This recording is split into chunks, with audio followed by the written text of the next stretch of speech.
Shalom Aleichem, and welcome to Ḥokhmat ha-Ḥodesh, where we explore Jewish time, wisdom, and practice through the Hebrew calendar. I am your host, Yosef Lopez. This month we are in Siwan, the third month of the year, and perhaps the most consequential month in all of Jewish history. Shabhū'oth has just passed. The counting of the Omer is over. The 50 days are behind us, and we find ourselves still standing, as it were, in the aftermath of the mountain.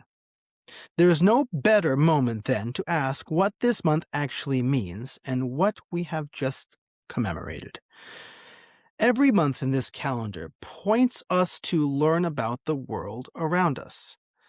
The name of the month, the events embedded within it, the very structure of its days, all of it carries meaning. Our task, as always, is to slow down long enough to hear what the month is saying. So let us begin, where we always do, with the name itself. In Akkadian, the language of ancient Babylonia, the month was called Sim'anu, and it means season, an appointed or designated time. Not just any stretch of hours, but a time that is set aside, called out from the flow of ordinary days for a particular purpose. In Babylonian practice, Simanu was the month of mud bricks.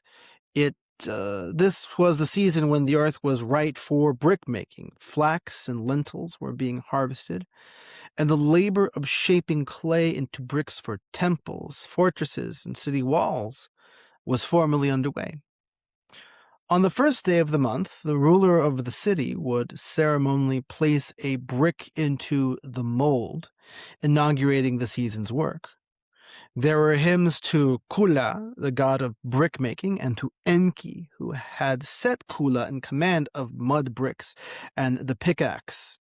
The month had particular texture, smell, and feeling, wet clay, labor, and the slow building of monumental structures. Now let's contrast that image, because the very same month, the third month of the year in the Hebrew calendar, is when Israel arrived at Sinai. And the contrast is fascinating. In Egypt, Israel had spent generations making bricks. Bricks for Pharaoh. Bricks for his cities, his storehouses, his monuments. The book of Exodus tells us that Israel's bondage was measured in bricks. The taskmasters counted them, reduced the straw, demanded more. Brick by brick, people subjugated and tried to be broken.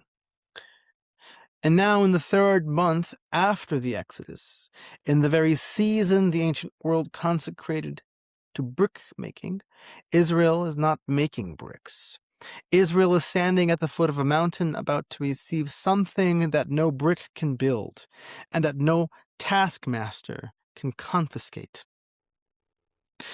The Torah does not make this contrast explicit. Doesn't need to. History and our memory of it makes it for us. The month of Simanu, the appointed season, is now repurposed. What was once the season of clay and compulsion becomes, for Israel, the season of Berit, the season of covenant.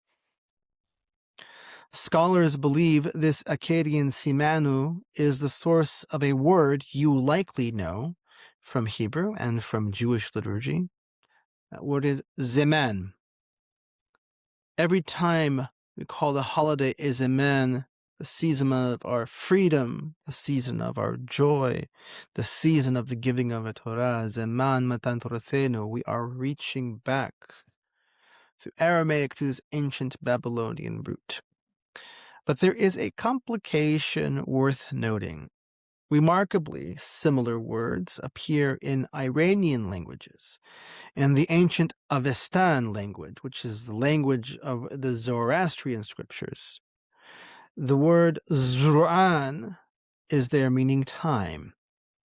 And in Zoroastrian theology, there is a cosmic figure called Zurvan, the manifestation of primordial time itself, conceived as a cosmic force from which all things emanate.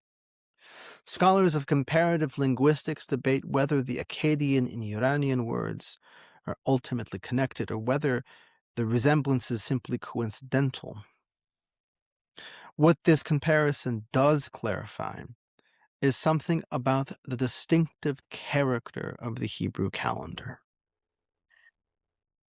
In cultures where time itself could be made divine, conceived as a primordial force, even as a deity, the calendar becomes a participation in mythological cycles. The Hebrew calendar operates on an entirely different basis. It is anchored not in myth, but in history, not in cosmic cycles, but in datable, locatable, witnessed events. The Zeman is not a sacred force one enters. It is a moment in time that a community commemorates and transforms through law and practice into national memory.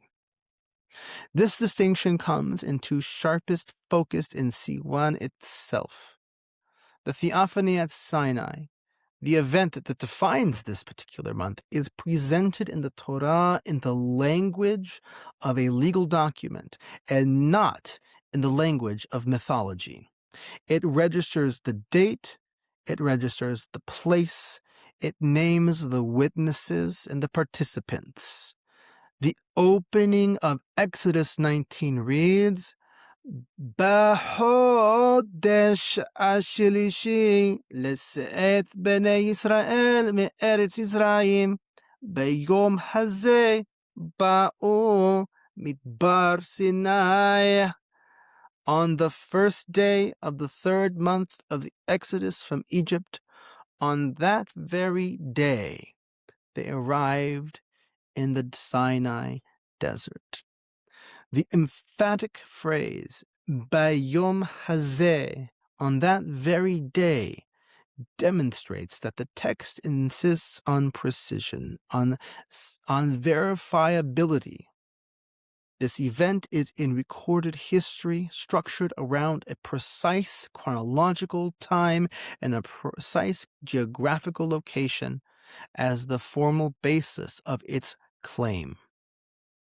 Other traditions have their stories of divine origin, but the dates are unspecified, the places are unnamed, and the witnesses are absent. They occurred in a mythic past, imagined as the foundational story to build a society. Sinai, by contrast, does not happen in an undocumented mythological past. It happened to our ancestors at this place on this day. The month of bricks has become the month of covenant, of Birit, and that covenant is grounded not in cosmic mythology, but in something far more demanding. Shared human memory, transmitted face to face, generation to generation. The name of the month already carries the announcement. This is the appointed time. Something is about to occur. Shabhū'oth, which we have already celebrated and commemorated this month, occurs on the 50th day after Pesach. 50 days elapsed between the exodus from Egypt and the arrival at Sinai, 49 of counting, which is a journey, and 1 of arrival. That accounting is what we call Sefirat HaOmer, 7 complete weeks, beginning the second night of Pesach and culminating on the 50th day in Siwan.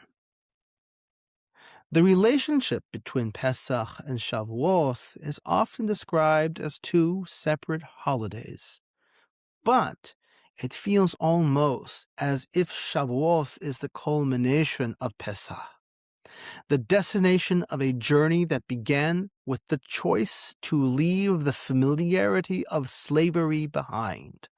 Pesach gave Israel physical freedom, but freedom without direction is not yet complete. A person who walks out of bondage with nowhere to go, no purpose, no community, no law to live by, is not fully free. The 49 days of counting are the journey between those two moments, between liberation from slavery and the acceptance of covenant. Shabhū'oth is where the journey arrives. The Torah itself, notably, does not give Shabhū'oth an explicit date or reason. It prescribes the counting, it marks the 50th day, but it does not say in so many words that this is the anniversary of the giving of the Torah. That identification comes from the plain arithmetic, the elapsed days from Exodus to Sinai, and from the rabbinic tradition that received and transmitted it. And something is fitting in that restraint. The Torah does not need to announce what Sinai means, for the history speaks for itself.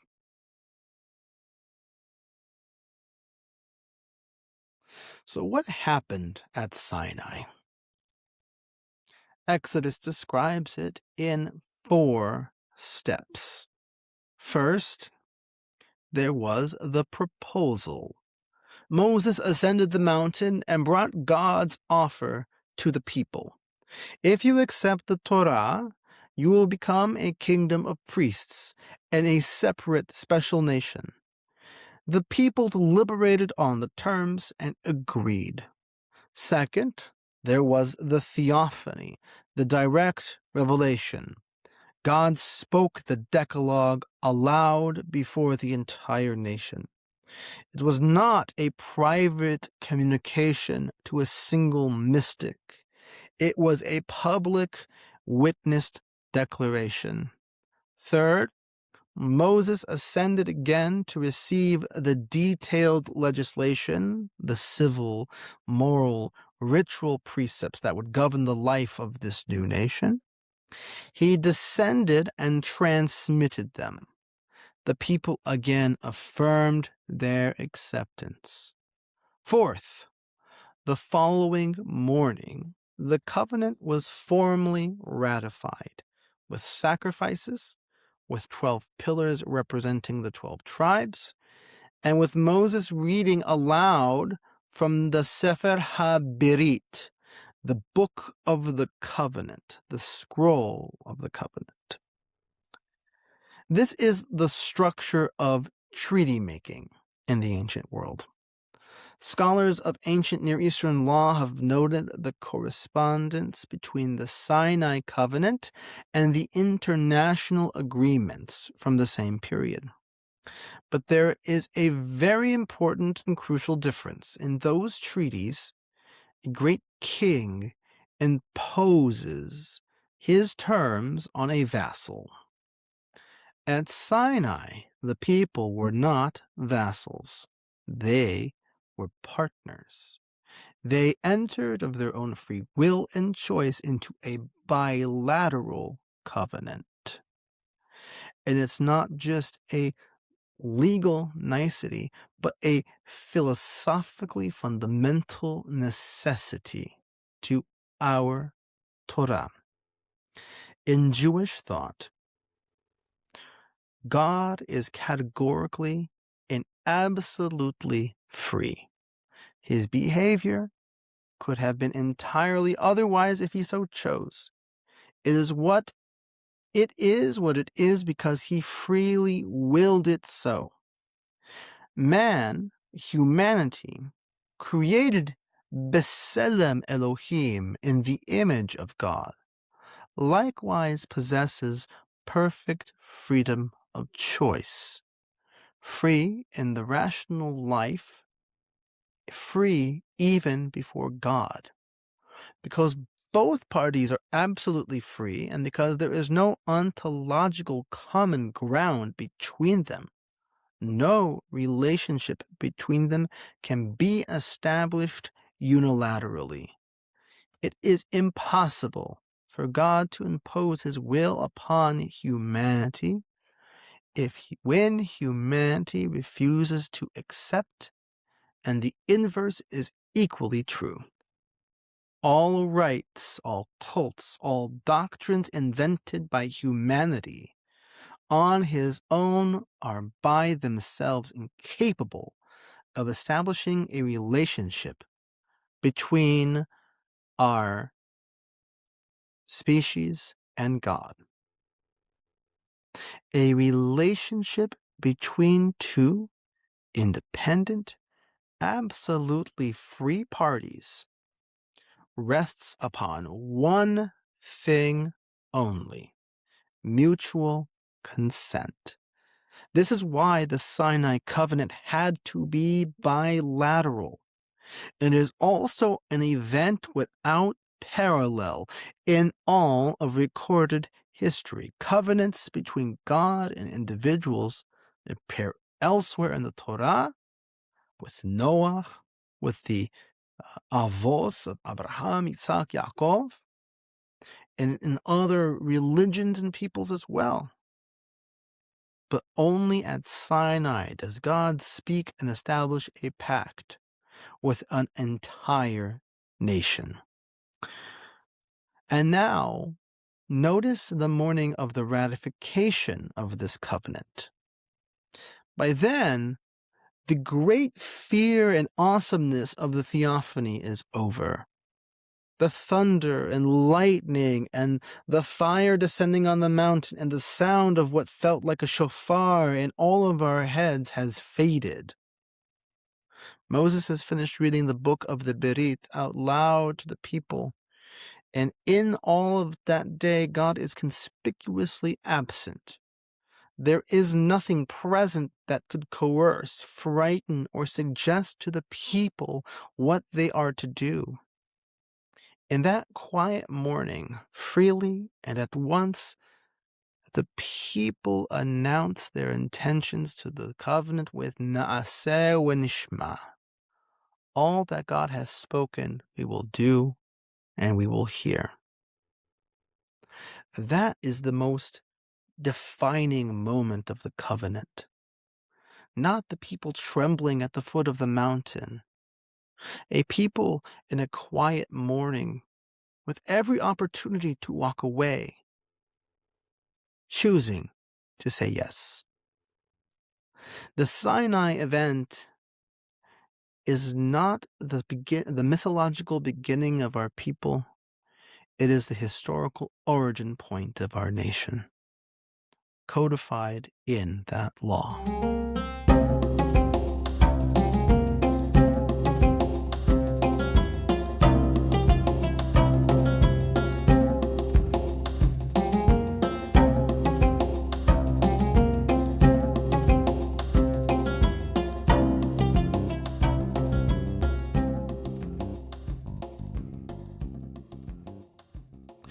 So, the covenant contracted at Sinai is described in Exodus with very precise language we have just traced, and that is the proposal, deliberation, acceptance, ratification, all of it entirely voluntary, all of it entirely bilateral.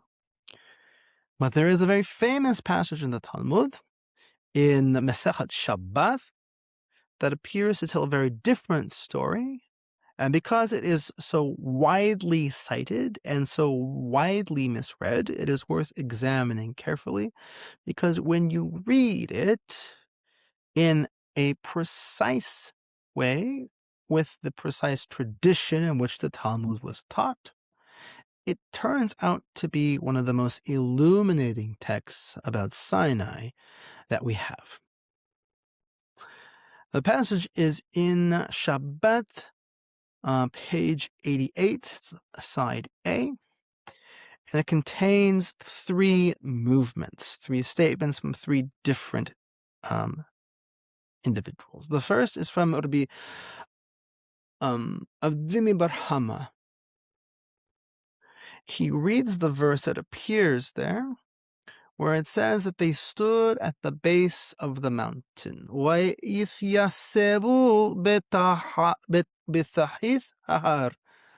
That they stood at the foot of the mountain, or under the mountain.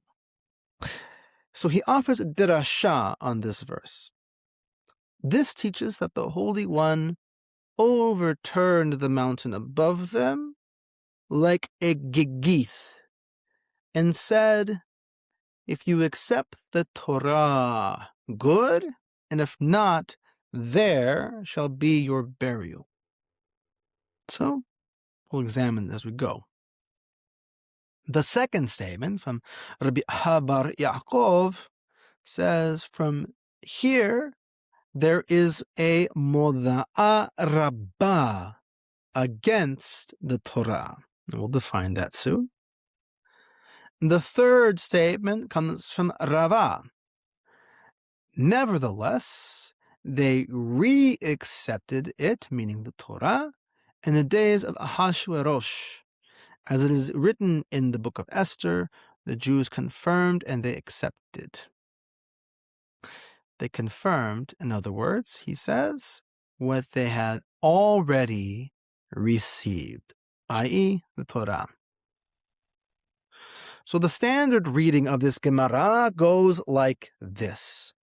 God physically threatened Israel by saying, accept the Torah or be buried alive under the mountain.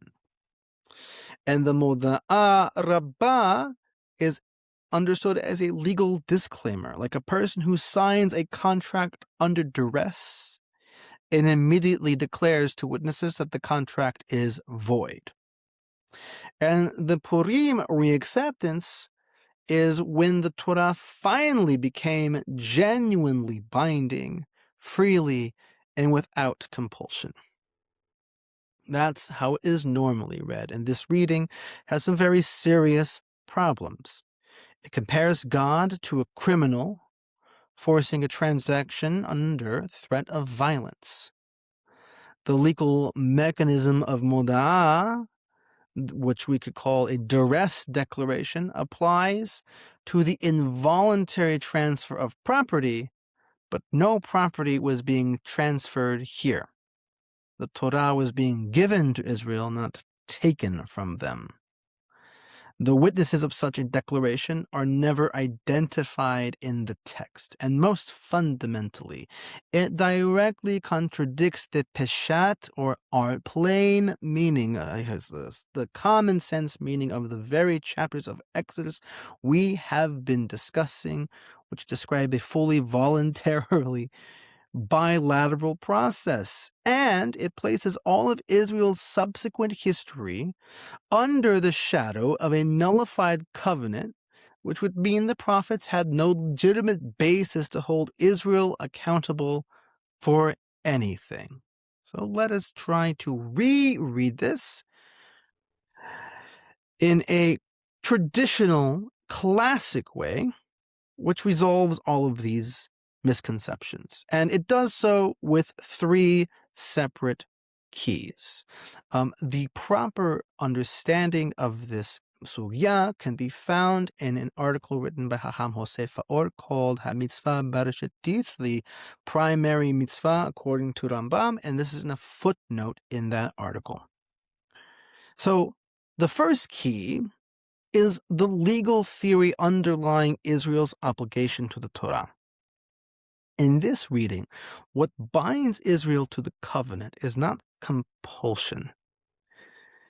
It is the binding force of Israel's own spoken word.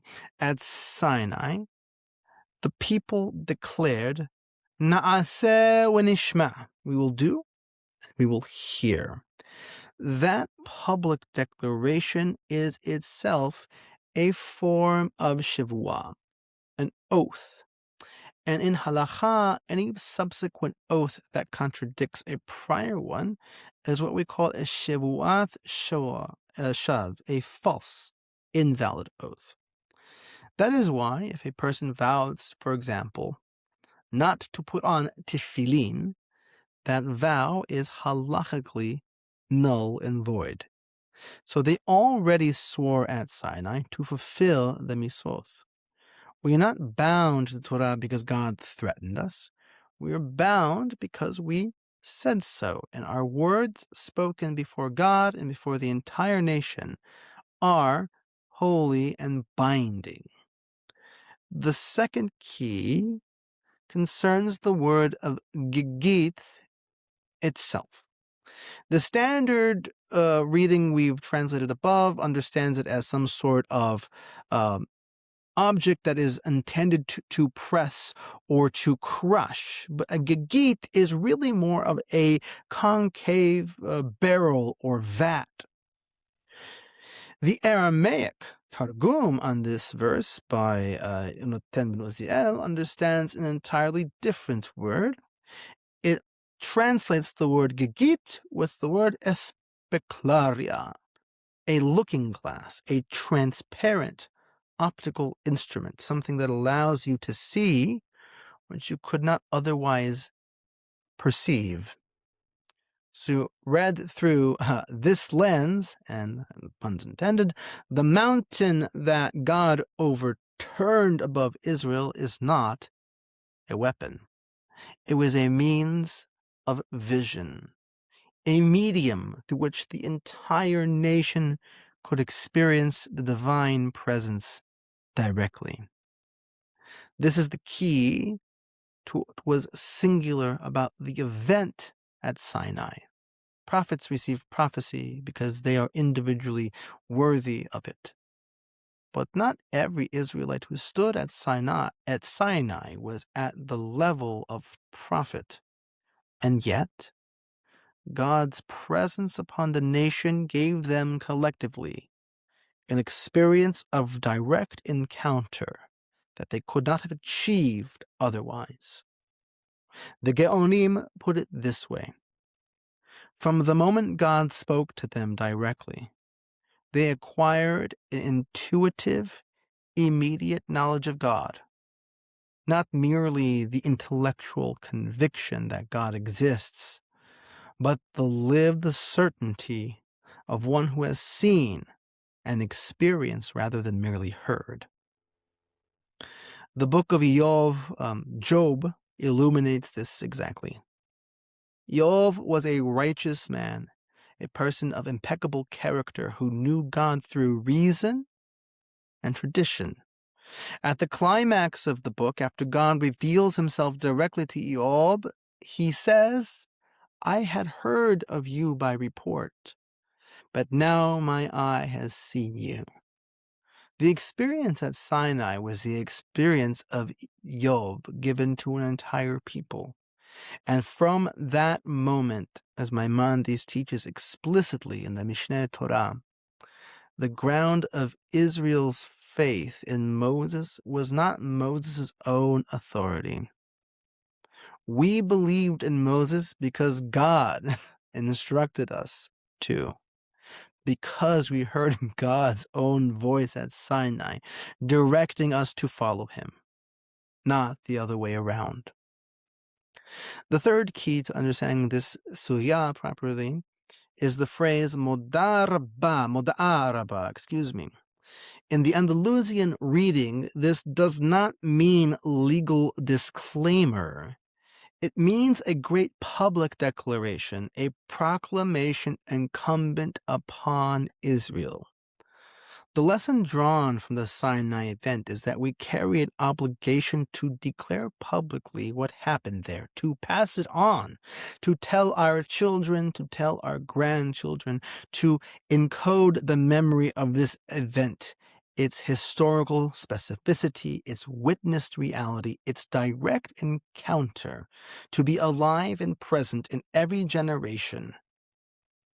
Maimonides states this explicitly in both the Mishneh Torah and his epistle to the Jews of Yemen, where he says, "Remember what you saw with your own eyes. Guard your souls. Do not forget, and teach it to your children and your children's children." And what about that last statement about Purim?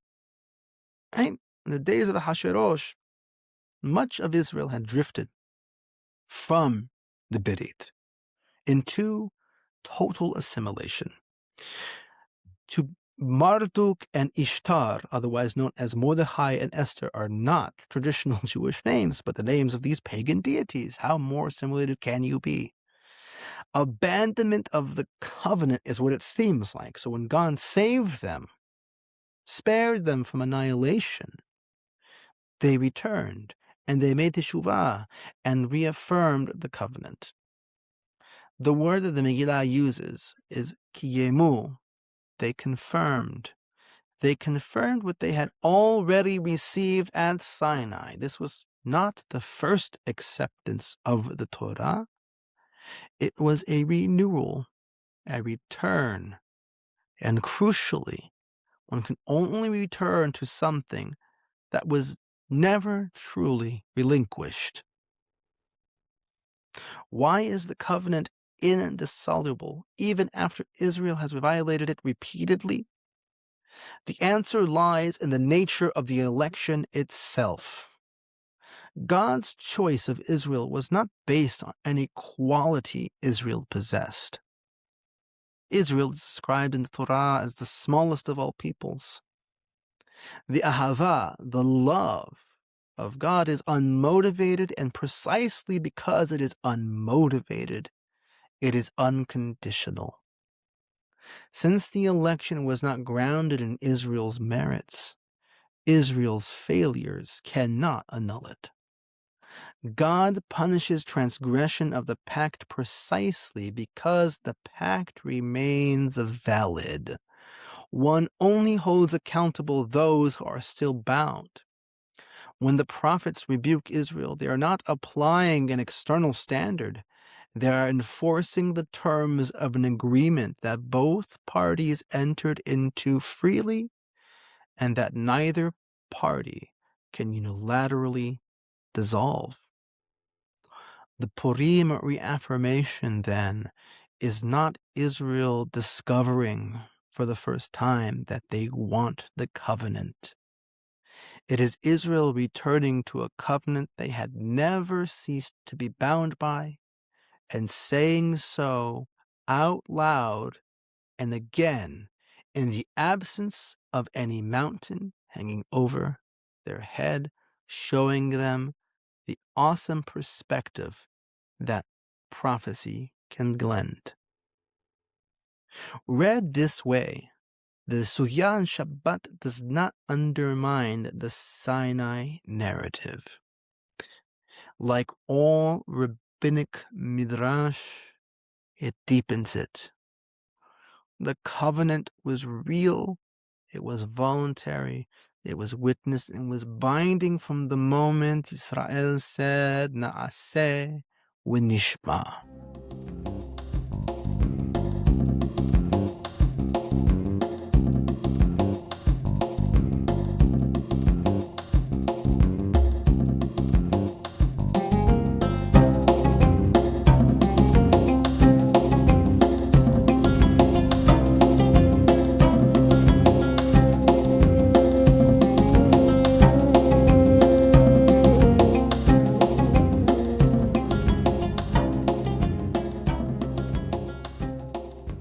Before we move to what Shabhū'oth asks of us, it is worth pausing on two customs that have become widely associated with this holiday. Customs most listeners will have encountered, and being honest about where they come from, not to criticize them or those who observe them, but because understanding the origins of practice is itself an act of intellectual integrity. Jewish tradition has always taught that we should know why we do what we do. So the first tradition, and the most widespread one today, is the Tikkun Leil Shav'oth, the all-night study session on the eve of the holiday. If you grew up in or around Jewish communities, you have almost certainly encountered this. It has the feel of antiquity, but its history is actually quite short by Jewish standards. The earliest recording or the earliest recorded instance of a tikkun leil Shabhū'oth, which we could translate as a fix for the night of Shabhū'oth, as a formal, intentional, all-night practice, probably took place in Greece in the year 1533. It was in the circle of Rabbi Yosef Karo, the Maran, the author of the Shulchan Aruch, and Rabbi Shlomo HaLewi Alkabes, that is the author of Lecha Dodi. Both of them were luminaries of this Safed Kabbalistic school of thought. The root of the practice is a passage in the Zohar, which every opportunity I get, I want to let you know it's a medieval text, not a Talmudic one. And it frames the night of Shabhū'oth through a imagery of a cosmic wedding, Israel as bride preparing her adornments before union with the divine king. The all-night learning is, within this framework, the act of adorning the bride, l'taken, so to speak. It is worth noting that when Rabbi Yosef Karo later wrote the Shulchan Aruch, the great code of Jewish law, he makes no mention of this practice. Why is that? Well, it's because it is not a mitzvah. It's not even really a minhag in the proper sense of the term. It's really just a practice, and a late one, rooted in a specific mystical worldview that, to be told, the Maimonidean tradition does not share. Now, none of this means that spending the night of Shabhū'oth in Torah study is without merit. Learning Torah is always valuable, and some early authorities suggest that one might wish to remain awake as a kind of preparation, and the spirit of the Kohen Gadol, who did not sleep before Yom HaKippurim. There is even a midrash that notes with little gentle irony that Israel slept through the night and early morning before the Sinai revelation and had to be roused by the thunder and lightning. They kept hitting the snooze button. But that same midrash is careful to add that this was not a failing. People were simply tired, honestly concerned about being at full strength for the morning, and the summer nights of Siwan are very short. So they were, says the midrash, people of integrity who were not performing for one another. The point, staying awake to study is commendable. Building an elaborate mythology and ceremony around it with specific texts designed to adorn the bride is a later development with a particular intellectual lineage. And it goes without saying that if a person stays up all night studying Torah, only to be very drowsy and sleeping during the tefillah, or to fall asleep and miss the tefillah entirely, has lost whatever they have gained by staying up and studying Torah. The second custom is eating dairy on Shabhū'oth. Here, the history is actually very equally instructive. So the earliest source that mentions this practice is a 13th century Tosafist from France, who acknowledged frankly that he knew of no real reason for it, and offered only a creative Hebrew acronym as a retroactive hint.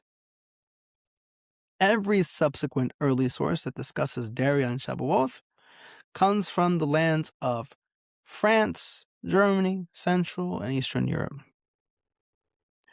Scholars of Jewish food history have noted that dairy dishes were a standard festive food at the Christian feast of, which I believe it's pronounced this following way, Whitsun or Whitesun, the Christian Pentecost, which is also happens to be the English or I guess Greek translation of Shabhū'oth, Pentecost, in several parts of Germany.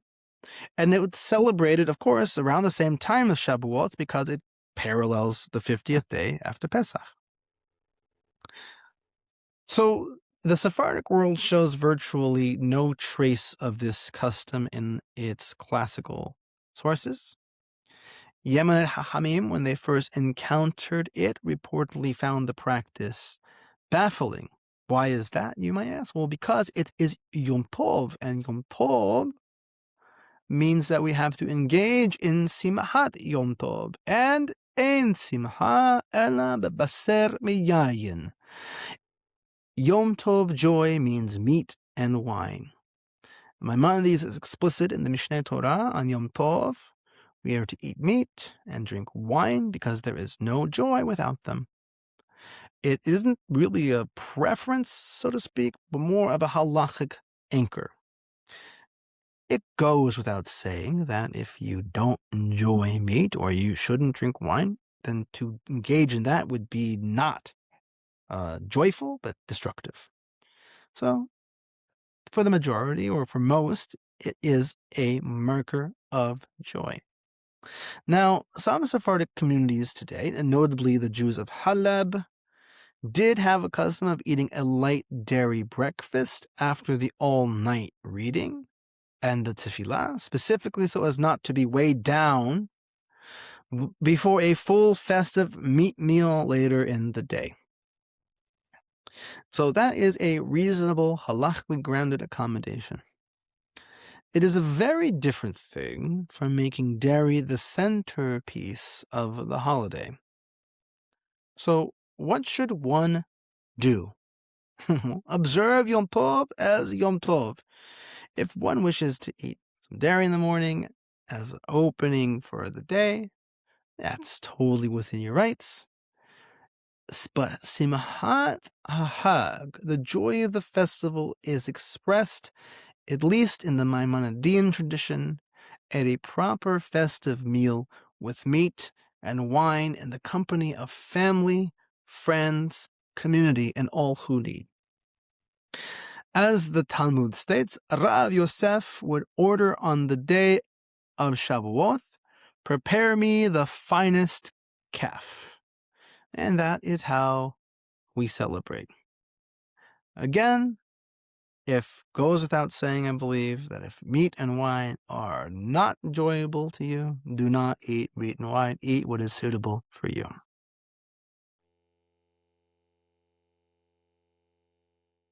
There is one more dimension of Siwan that I want to sit with because it connects directly to what I believe this podcast is about. The Sinai event was not merely the giving of a written text. It was the inauguration of a living chain of transmission. Moshe קיבל תורה מסיני ומסרה ליהושע ליהושע לזקנים לנביאים. Moses received the Torah at Sinai and transmits it forward. He receives both its written and oral dimensions and transmits it to Joshua.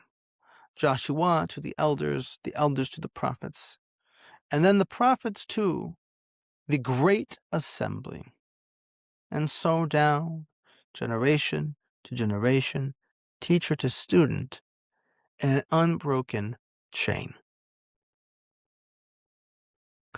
The Hebrew word for this is Kabbalah, which simply means what is received, what is received from one person to another in a living relationship. And the word mistorah, tradition, comes from the same root as handing over, passing across. Now, every generation receives from the one before it and is responsible for passing what it received faithfully to the one that follows. This is what the month of Siwan inaugurates.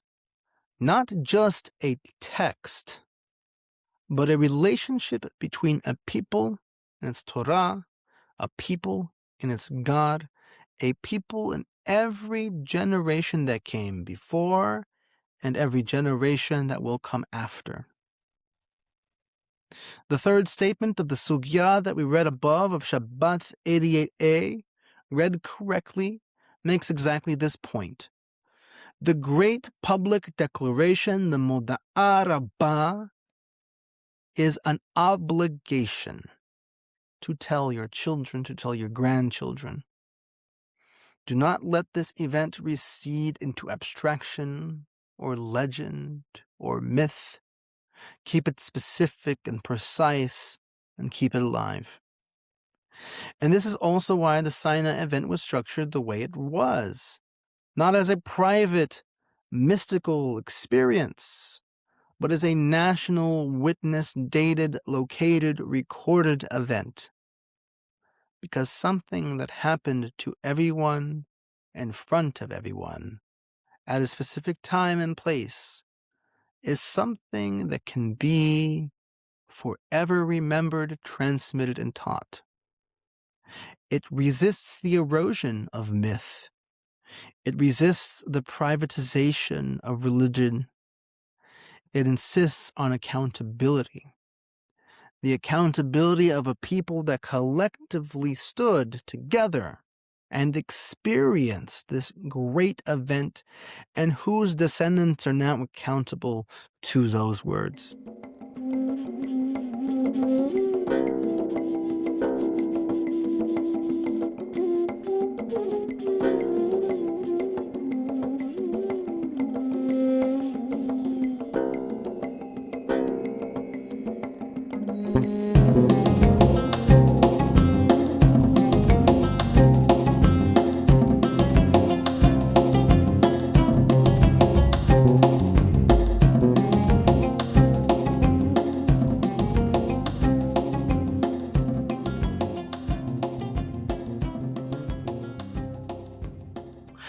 I would like to share a personal recollection.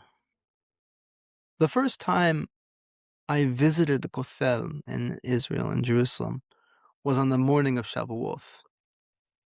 We had been up all night studying Torah at my yeshiva. The Beit Midrash was full of people, texts, questions, coffee, and the hum of study echoing throughout the Jerusalem night. Then, before dawn, we left the Beit Midrash and made our way to the old city. As we exited to the street, I was astonished by what I saw for the first time.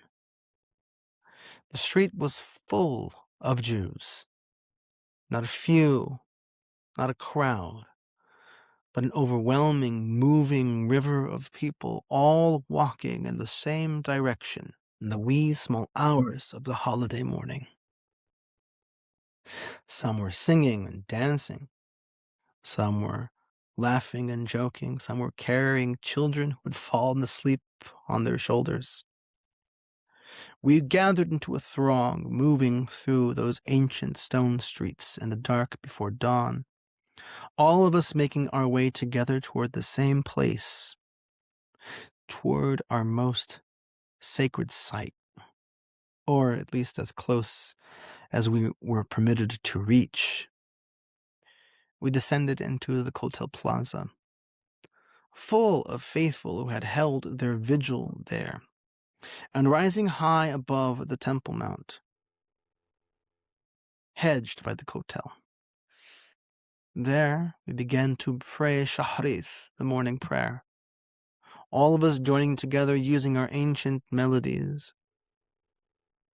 As we started the Amidah, the sun began to rise over the Temple Mount, and the light came slowly, and then all at once, the way it does in Jerusalem in early summer.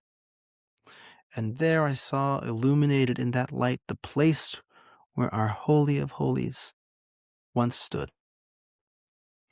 It was there and then that I felt something that I had not felt ever before. It was not an emotion exactly, or a sensation. It was more like a memory, a recognition of something very old in me, something I had not known was there. Suddenly, It had awakened in the cool morning air. It was only later that I began to understand this memory. The temple, the Beth HaMikdash, stood on Har Sion, Mount Zion. And Sion in Hebrew means signpost. A Sion is a structure you would erect to guide people on a journey. On Shabhū'oth, in the time of the temple, and in all the other Hagim as well, we would make what's called Aliyah Laregel, the pilgrimage on foot to Jerusalem. And that is how we commemorated all of our Hagim. Every Jew from every corner of the land would make that ascent. The temple was the national signpost of the covenant. To stand before it with the entire nation gathered around you was not merely commemoration. It is reactivation. The body, the feet, the shared movement of a whole people toward the same sacred site, all of it was designed to do what words alone cannot do. To make the national memory of standing at Sinai present again in the flesh. And here I was, on Shavuot morning, having stayed up through the night and having walked through the streets, arriving with thousands of others at the closest point we are permitted to reach. Not ascending to the Temple Mount as our ancestors did, but gathering at its foot, just as Israel gathered at the foot of the mountain in Siwan.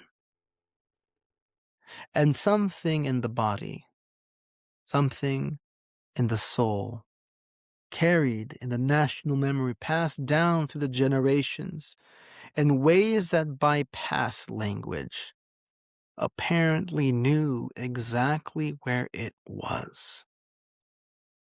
That is what Sion means. That is what the temple was for. That is what Siwan activates. So what does this mean for us, living many centuries removed from the institutions and communities where this chain transmission has been most alive?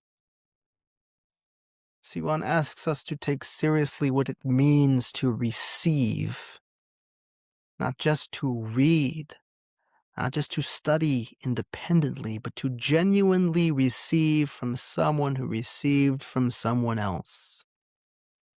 There is something irreplaceable about learning Torah in relationship, teacher and student, face to face.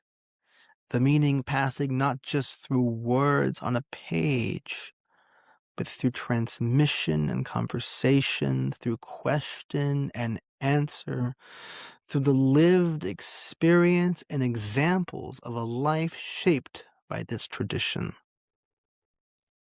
The covenant at Sinai is a face-to-face event. God spoke, as the Torah says, "Le'anei kol Yisrael," before the eyes of all Israel. And the chain that began there has always been sustained by that same directness. Real human beings standing before real human beings, handing something precious across the generations. We live in a time when access to texts has never been easier, and access to genuine teachers has never felt more difficult to find. Siwan does not ask us to be discouraged by that. It asks us to be intentional, to seek out those who are part of a living chain, to ask not just what does this text say, but how has this text been understood, practiced, and transmitted by people who learned it and lived it, and from people who received it before them. There was one further dimension worth sitting with.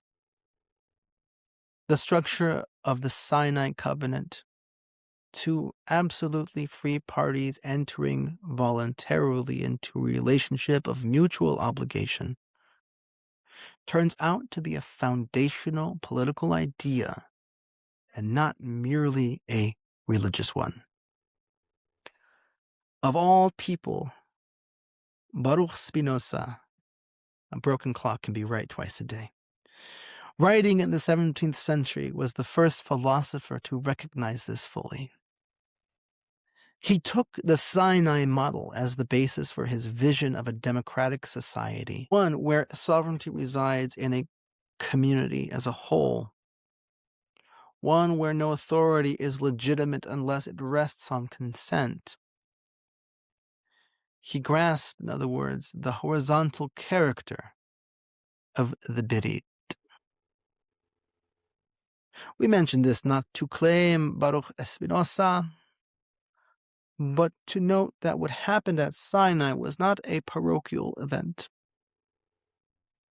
It introduced into human history a model of relationship between the free and the free, grounded in mutual consent, that has shaped the world's thinking about law, society, and human dignity in ways that extend far beyond the Jewish people.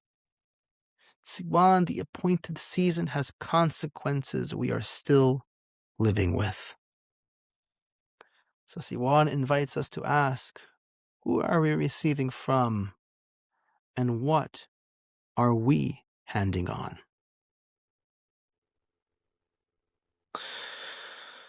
Siwan marks the Simanu, the appointed time of the giving of our Torah. Shabhū'oth has passed, but the month has not, and we are still in it. Perhaps that is exactly the right place to be sitting with these questions. Not in the breathless anticipation before the holiday, not in the noise of preparation, but in the quiet that follows.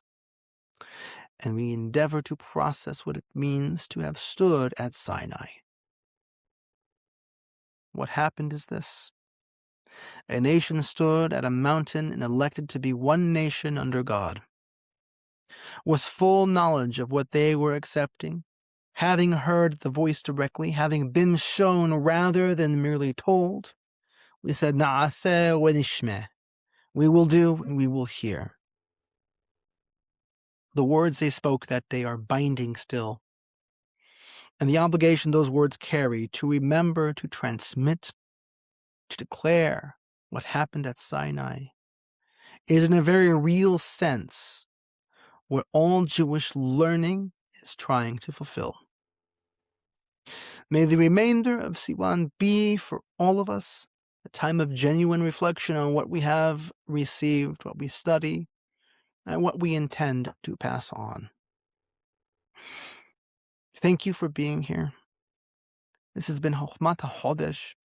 If today's episode has been valuable to you, please consider sharing it and supporting our show through Patreon. Every contribution helps keep this work alive. Alvermos, have a happy green summer.